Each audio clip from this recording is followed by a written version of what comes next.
Hey everybody, welcome to a very exclusive episode of Hunkered Down with Seth. I am Seth, and I have the preeminent comedian hypnotist in the world today. And he's going to try some stuff. I don't know if it's possible to get hypnotized, but he's an old friend of mine. He's a really swell, great guy. I rate him as the number four best hugger I've ever hugged. Jim Kellner. Jim, welcome to the show. Thanks. Always great being near you. Sort of. Oh, let's hear for Jim. Thank you. That's the applause track right there. Seth, thank you so much for the call, man. I really appreciate it. It's been a long time since we've talked. My fault. My fault. Always your fault. Yeah. Always. So what's the up? How are you doing? How's the quarantining going?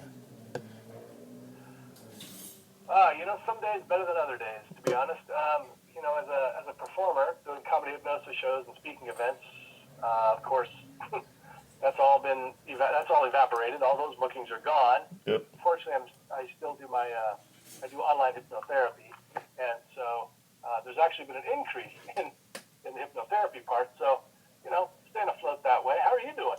I'm doing all right. Doing this. I'm playing video games, and I'm just relaxing in Long Beach, California. Oh, dude, if you're going to be quarantined, that's a great place to do it, right? Oh, absolutely. It's the best place on the planet, but don't tell anybody. We don't need more people moving here. Because they're all going to crowd onto the beach. Yeah, seriously. Beaches are officially closed, and when we would go to the beach, we would keep our distance from everybody, like everybody should from any beach, regardless. That's what I'm talking about. Yeah, but Yeah, we went on the last day open, and we're just being safe, staying home. nice. That's funny. Up here, they've. I was just out at. You probably know Golden Gardens, right? Oh yeah, Seattle, yeah. So I went out there yesterday. Was hoping to. I was going to do the bonfire thing, because you can do out there.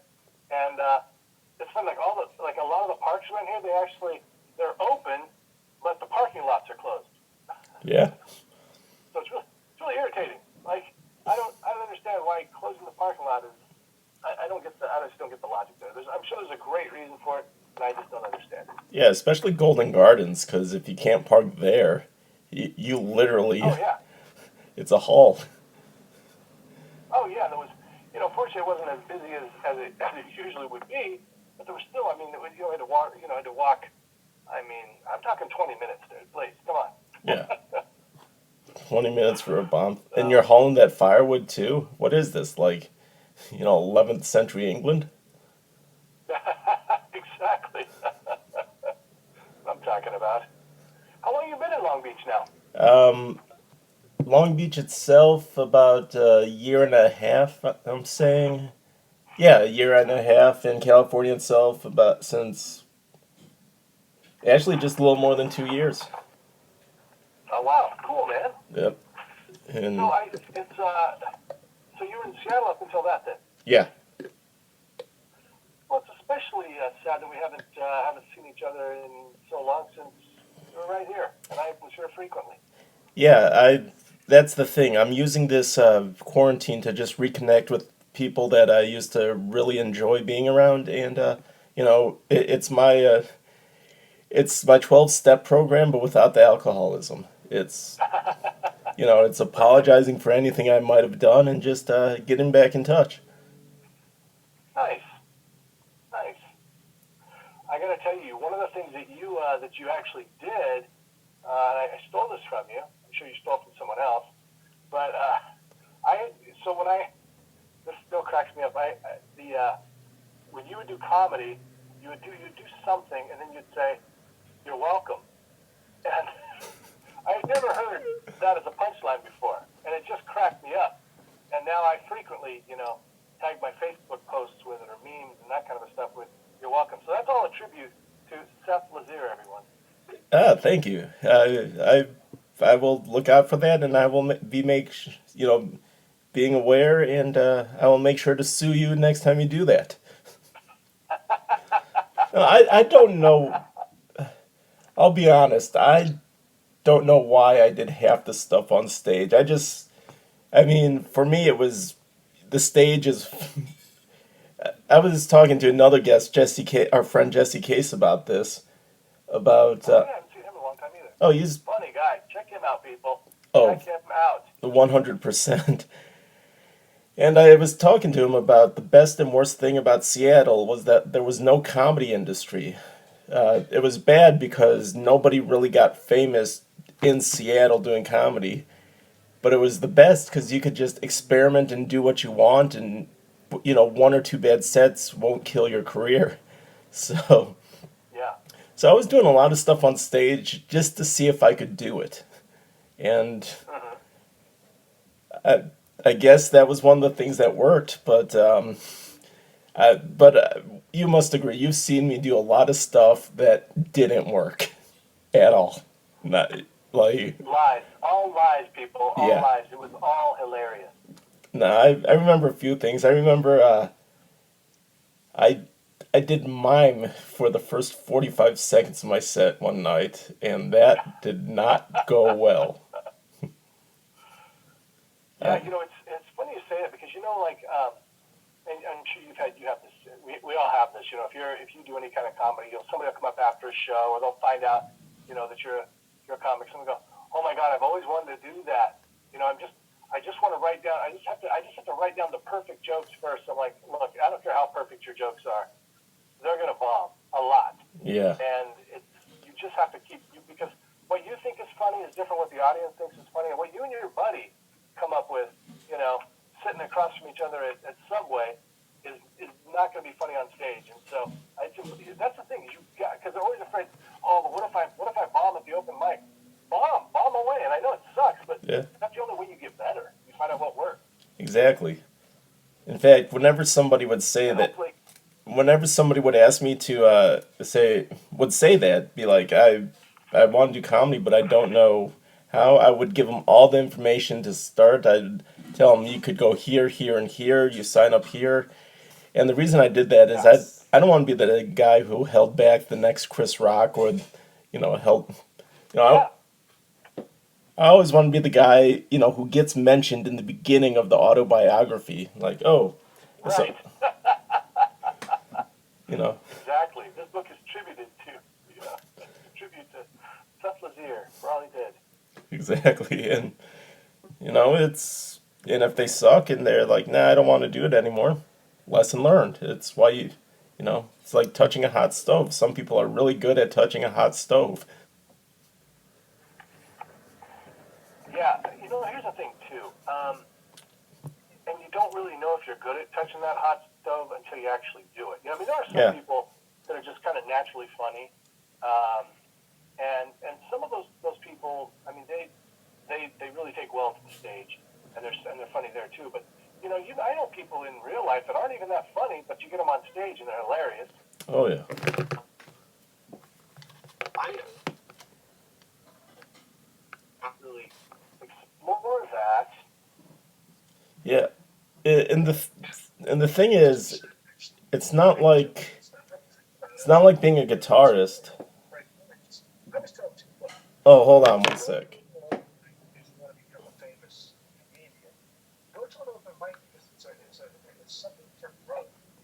Oh,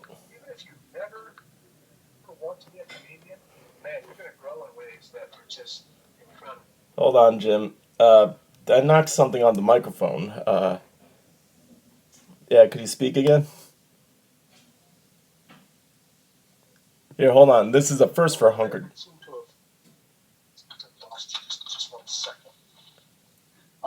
There we go. There we go. Yeah, and this will be fun because I don't edit the episode, so that was just a great 34 seconds. So, Are you going, Jim? Jim? yeah, pretty much. But, yeah, like we were saying earlier, some people are good just straight out the gate. It's not like Yeah. being a guitarist because you actually got to practice on guitar. You can practice in the Yeah. mirror for comedy, but it's Yeah. It's not as hard as guitar. That, Yeah, exactly. And the thing is like that's what I always tell people. Like I go, look at open mic as your rehearsal, as your practice. That's all it is. It's not your. This is not the time to wow everybody with your brilliant jokes. It's just and of course, and I mean it sucks because there is some pressure because the club owner might be watching and people other comics have booked shows and so. I mean, if you're awful, yeah, it's not going to be as good as if you kick ass. But one of the things that I like to see, and I'll tell you, one of the great things about when you do this for a while, I remember this one joke that Travis Simmons, if you're not familiar with Travis Simmons, Google him. Very funny guy. big funny. Also goes by the Big Funny, yeah. Yeah. I remember watching the evolution of a joke with him one time, because he was always trying out new stuff. And it was something about. I'm not even. I won't try to do it because I'll just tear it up. But it was something about football, and anyway, it was funny when it started. But by the time he had done that joke, I'd seen him do it at open mic 6 or 7 times. It was freaking hilarious. Yeah. It's trial and error, and that's the thing about stand-up. There's, unlike playing a guitar at an open mic, or doing improv, there really is no formal training for a stand-up. You just go out and do it. Right. Yeah, there are those classes, and I think that they're probably beneficial for some people. Yeah. I never went that route. I don't think when I first started, I don't think I even knew that there were classes. I know I think I thumbed through one of the books. Might have been what's her name, Judy Gold, not Judy Gold, Judy. Oh, I don't know her name, but I know what you're talking about because I remember it was chapter 1. It said if you're Jewish or Italian, no, if you're black or Jewish, skip to chapter 3. And it's like, That's awesome. yeah, it's like, what do they have that, I'm Jewish, but it's like, I want to know what everybody else is learning. I just assumed she was really anti-Semitic and really racist in the first 2 chapters. That's why she wanted to skip over. It was all total racist stuff. Yeah. Yeah. It was hard to read, to be honest with you, but it was all true though. It was all legit. Yeah. Absolutely. She's been in the business longer than me, so I assume it's true. Yeah, exactly. And yeah. So speaking of formal training, hypnosis. What? Tell me the story. How does one get into hypnosis? Because you're the most successful hypnosis guy I've ever met in my life. It's true, folks. Well, I'll tell you, it's a different route for everyone. There really isn't. If there are any, I don't know of any, but there might be a couple out there, but there really aren't. It's not like you go to UW and you major in hypnosis, Yeah. You might major in psychology, which would be helpful, but I always tell people when they're asking me what they should do, I say major in marketing because that's the very most important thing. Yeah. Business. Or really, just about anything in life, whether it's getting a girlfriend or a boyfriend or anything, marketing is really the most important thing.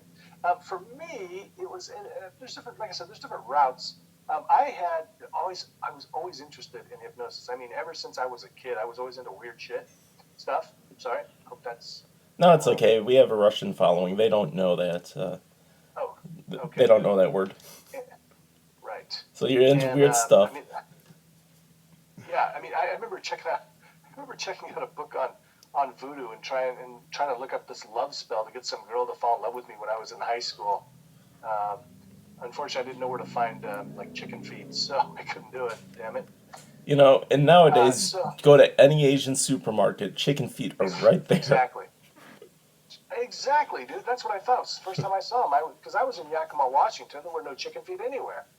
So, actually, probably if I would have went to a Mexican market or something, I bet I could have found some. But anyway, Didn't have them at Safeway. And so anyway, I started kind of studying hypnosis. And I took some classes, but I wasn't really convinced because I'm kind of scientific, and so I was like, I don't know, this seems too good to be true. And so like I don't know, literally like a decade later, after graduating from high school and stuff, I started looking into it more closely, and I took like this training. It was only like 100 hours. It was like every weekend we'd go, or every once a month we'd go in for the whole weekend and study, and then we practiced on others, and I just kept kind of learning more and more, and then finally, when you met me, I think I was probably at my heaviest. I was about at least 270 pounds, probably more, and my life just sucked, man. I was unemployed. I was just everything, depression and all that Yep. stuff, which I do find that I write the best jokes when I'm depressed. Oh, sadly. yeah. But I never wanted to go out and perform them because I didn't want to leave the house. Yeah. And so I ended up using the hypnosis and lost like 50 pounds within a few months, and was like, holy crap, I can help other people with this. And that's really where it happened. Got some more training and started seeing clients.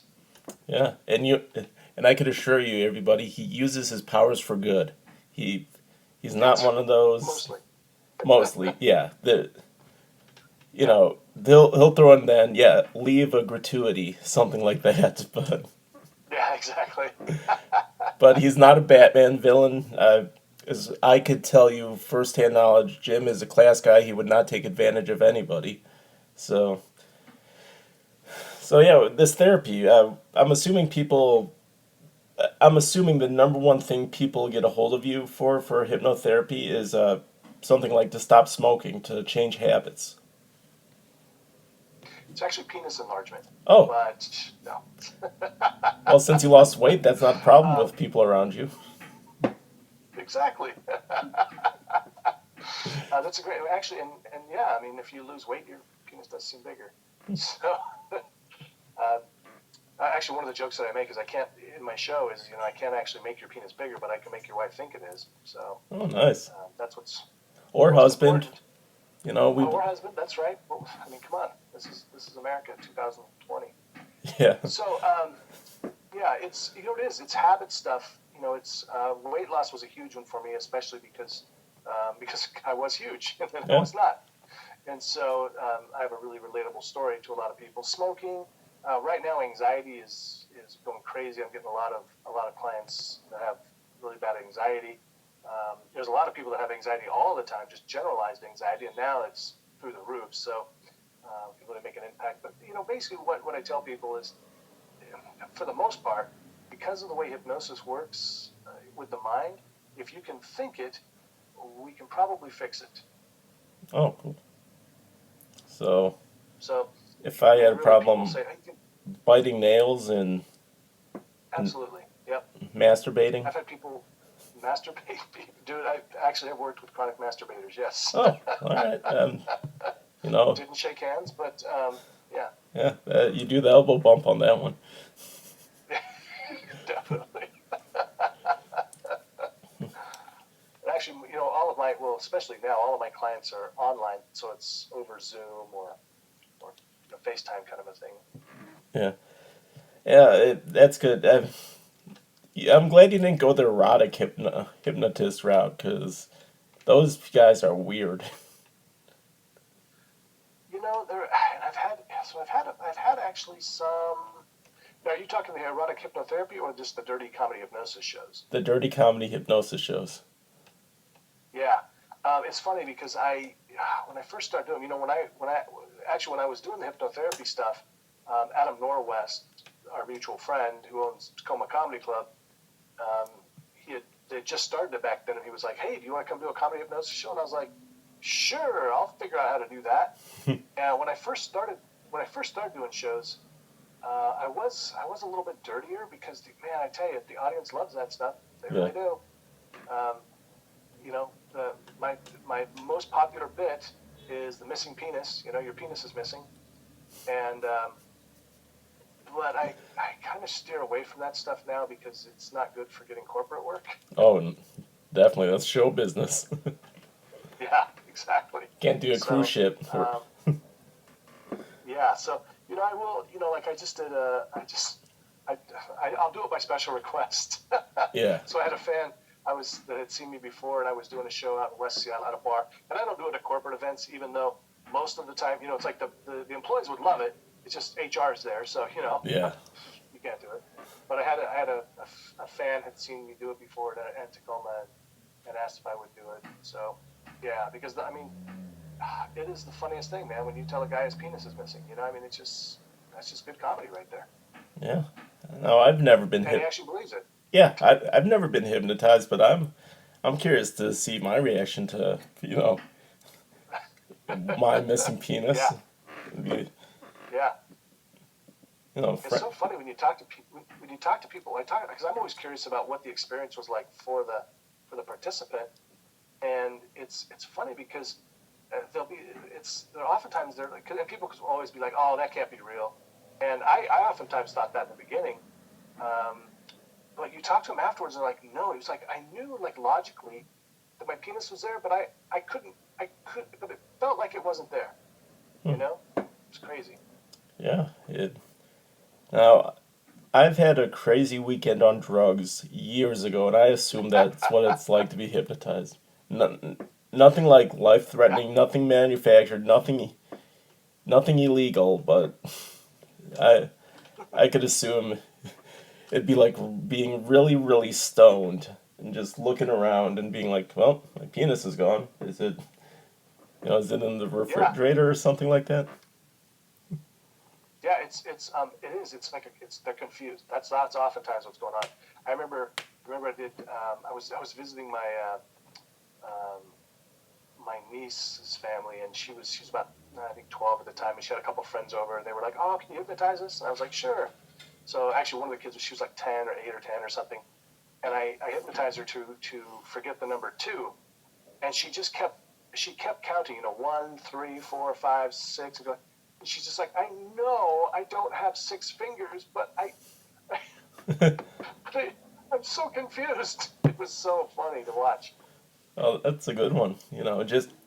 That'd be fun to play with the logic of people. That's really intriguing to me.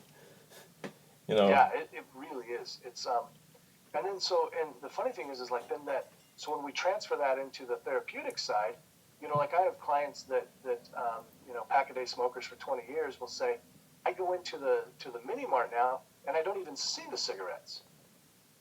Wow. Yeah, so it's kind of incredible, or people that are really fixated on desserts and stuff. They're just like, I don't really even notice the desserts are around me unless I really look. And that's it's interesting because I'm just sort of manipulating reality in that way. But this happens all the time. I remember actually I officiated Adam's wedding, and the brain's a crazy thing. We think that what we're seeing is reality, but it's really our perception of reality. And I was standing right next to him. No kidding. I was standing right next to him. We're getting ready to go out to perform the ceremony. He looks right through me and looks around and goes, "Where's Jim? Has anybody seen Jim?" Jeez. He was in this heightened state of anxiety and nervousness. I mean, he didn't even see me. And I was like, dude, I'm right here. It's crazy. Wow. Now, I always wondered, does the effects, like, you tell me I'm a chicken or something, the usual hypnosis joke. Yeah. Does it eventually wear off, or do you is it one of those things where if you hypnotize someone and you die, they're stuck in that state forever? This is the thing. Every time there's a new movie or TV show or something with hypnosis, I get all these people going, "Oh my God, is that real? Is that real?"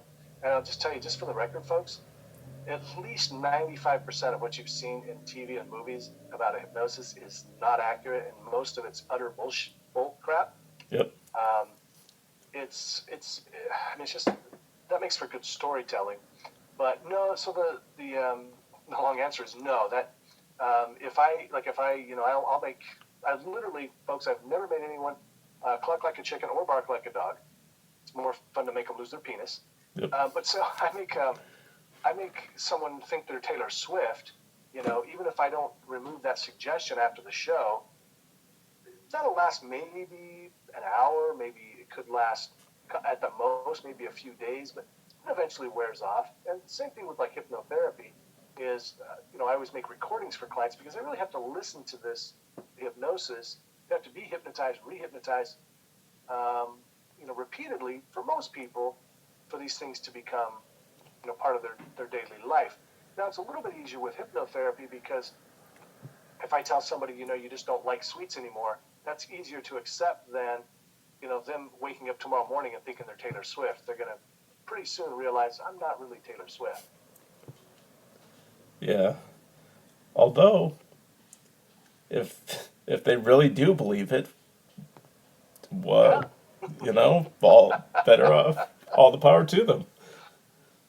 Yeah, right? Who wouldn't want to be Taylor Swift? I'll tell you that it's... Dude, I wouldn't want to... Well, I guess if I would... Never mind, I don't want to get into that. Yeah. I'm going to stop right there.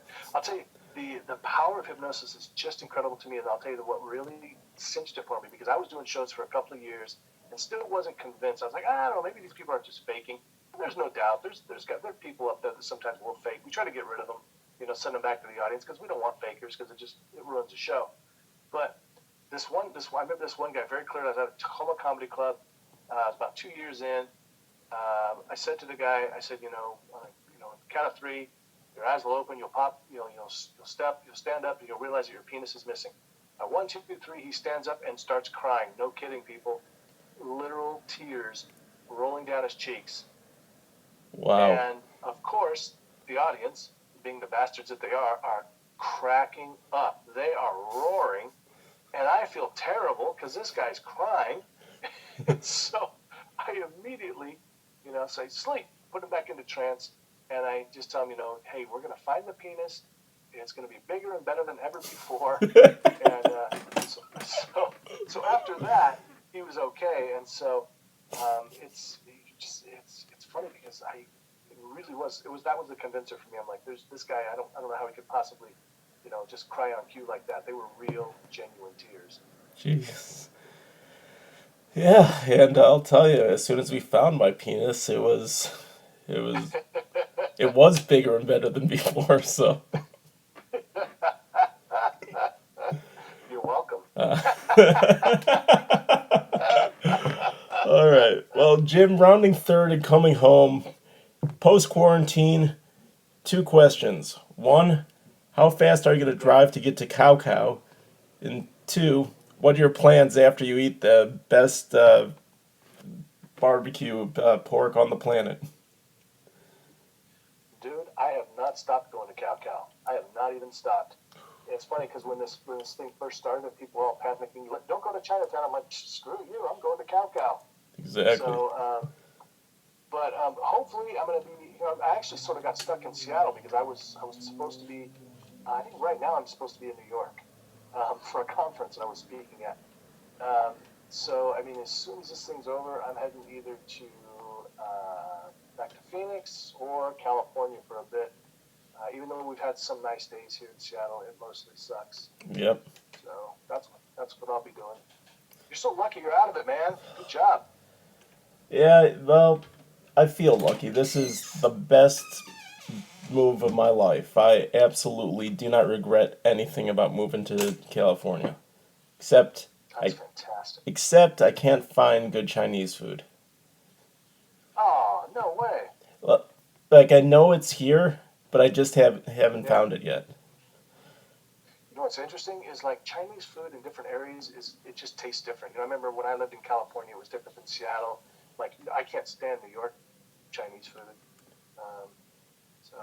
Yeah, I noticed Seattle's Chinese food has a more moist consistency than other places. Like the meat's juicier, the sauces. Like New York Chinese food, it tends to be more dry. Like more of a glaze than an actual sauce. And the glaze, yeah, that's I just got chills thinking. It was just, I remember I was there last time I had it there. Oh, gross. Yeah, but it's like Chicago. What they'll do is they'll really put a lot of sugar in the sauces, so their food tends to be sweeter. Wow. So. Are you still doing comedy? Yeah, I got nothing better to do. I also write for a live talk show called Who's the Ross, and I'm writing scripts, and hopefully somebody will pick them up. Nice. That's awesome. Yeah, I got a bunch of quarantine jokes that I came up with. And for example, Yeah. I ran out of toilet paper in January. Uh, see, my grief counselor died. Don't know how to feel. Um, just Oh, oh, that was. Oh, those were the punchlines. oh yeah, yeah. Oh. Sorry about that. Oh. Uh, I Oh. got Okay. I got to Good. Love hypnotize. it. You would be great on one of those Zoom shows where you could hypnotize like the audience to think it's a live show and then performing jokes. Right. Because these Zoom shows, what I've noticed is the biggest problem is everybody's the same volume. And that is not conducive to stand up at all. Yeah, that makes sense. Yeah. All right, well, we're going to wrap it up. Jim, it was such a pleasure talking to you. I missed your voice. I miss your touch. I miss your body. And Yeah. when you come to Ditto. California, Ditto. reach out to me. I am going to be so happy to get back in touch with you face to face. Absolutely, man. And really, genuinely glad to talk to you. Just everybody out there, Seth is just a swell fella. Um, Follow his work. He's also terribly funny most of the time. Emphasis on the terrible. All right.